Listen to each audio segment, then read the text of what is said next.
you, Mr. Chairman. Thank you, dear colleagues.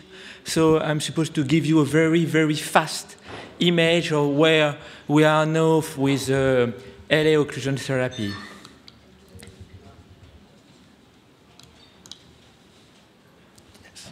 So if we are there today, I know that you are sure that with PROTECT-IF and PREVAIL, we have now the proof that the easy concept of LA occlusions that work to decrease the rate of stroke in the AF patient. But to be honest, only 2 randomized studies and some well-done registry, it's a very, very low level of proof, especially if we compare with the thousands of patients included in the randomized study about anticoagulation in AF patients. And due to this very low level of proof, actually the recommendation is for patients with contraindication to anticoagulation. And that is really a paradox. A paradox because due to this indication at a patient with contraindication to anticoagulation, we are now implanted device in patients with practically no level of proof. That is no more the patient included in the 2 first randomized study. Different by the indication, but also difference with the comorbidity. You can see, by example, the CHA2DS2-VASc score in the study. PROTECT-IF 2.2, CHA2DS2 score, CAP registry 2.4. But if we now look at the score in patients with contraindication to anticoagulation, in ASAP study 2.8, in the last implanter registry, the CHA2DS2-VASc score is 4. And I don't know how is your patient in your center, but in Lille, the CHA2DS2 score is 3.8, and the CHA2DS2-VASc at 5. It's really higher that we find in the registry actually. One reason is, in France, by example, the indications are limited in patients with contraindication to anticoagulation, but also with a very high CHA2DS2-VASc score above 4.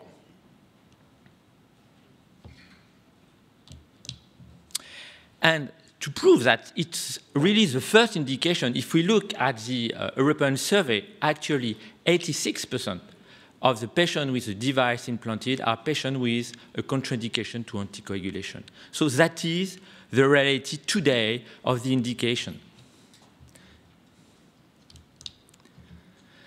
But that have not limited the increase, the large increase of device implanted all over the world, and especially in Europe.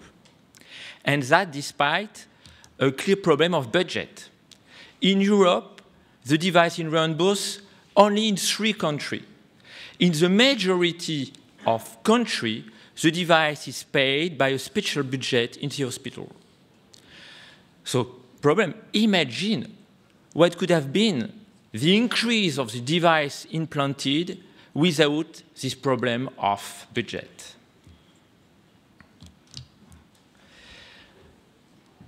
It's a funny story, LA occlusion, because we have actually 2 types of implanter.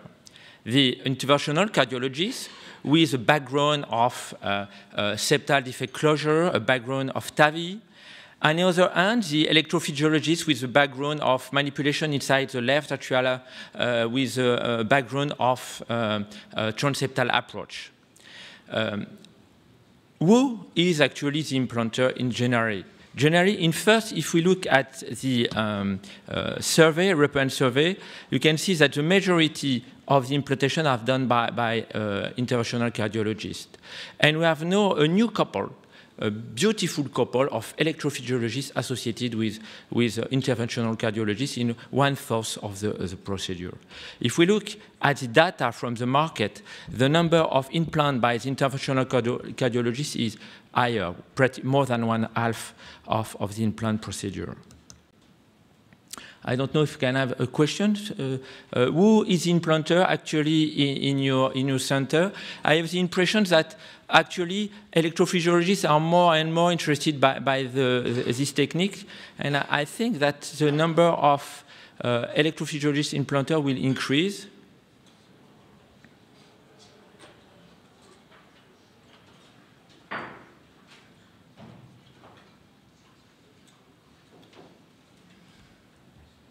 Oh, I'm totally wrong.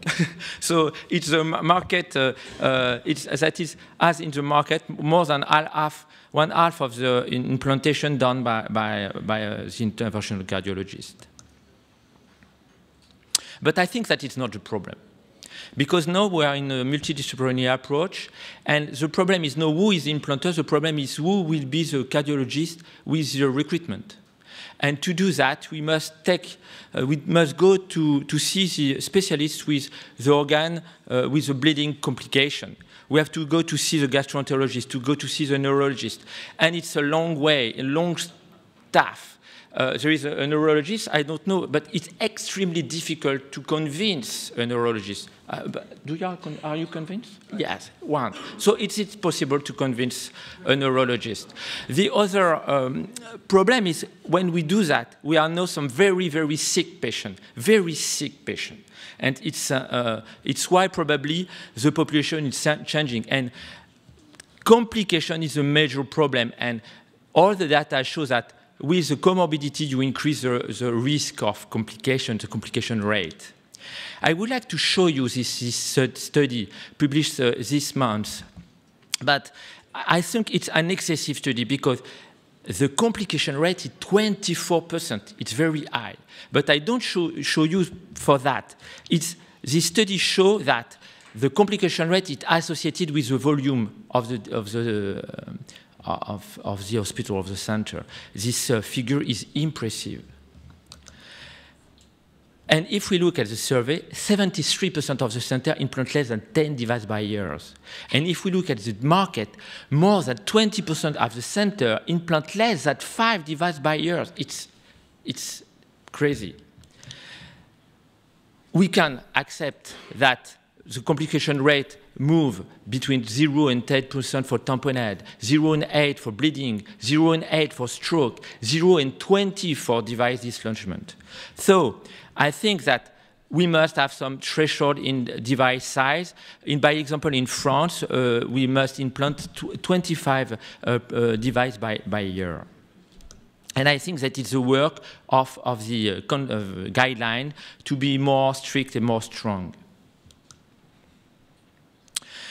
The guidelines agree on one point, the importance of the multidisciplinary approach. It's true for the indication, as I saw you on the first slide, but it's possibly true also for the discussion about the management of the patient, anticoagulation during the procedure, anticoagulation after the procedure. I would like to know what is your vision of the multidisciplinary approach in your center.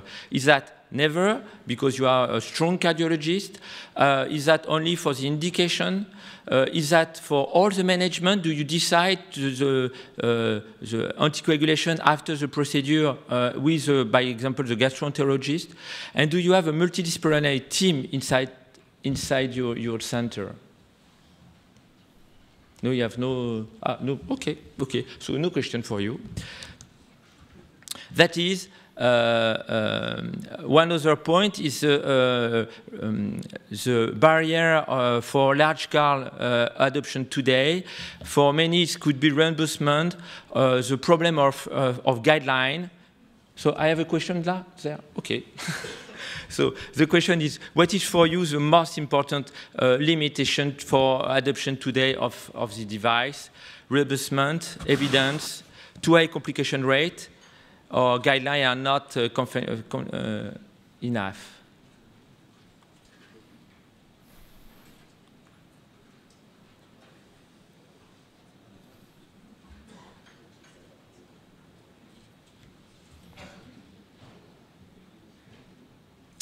Okay, it's interesting, but you can imagine that if you withdraw the reimbursement, there is clearly a problem with the guideline, and I think it's very important to improve that point in the future. That is, the answer that you can find in the last European survey. It's the same. In first the price, and after some problem with guidelines. So I think that we have to improve that point. So that is what we can see today. I think that we must now move towards the future. Okay, thank you very much.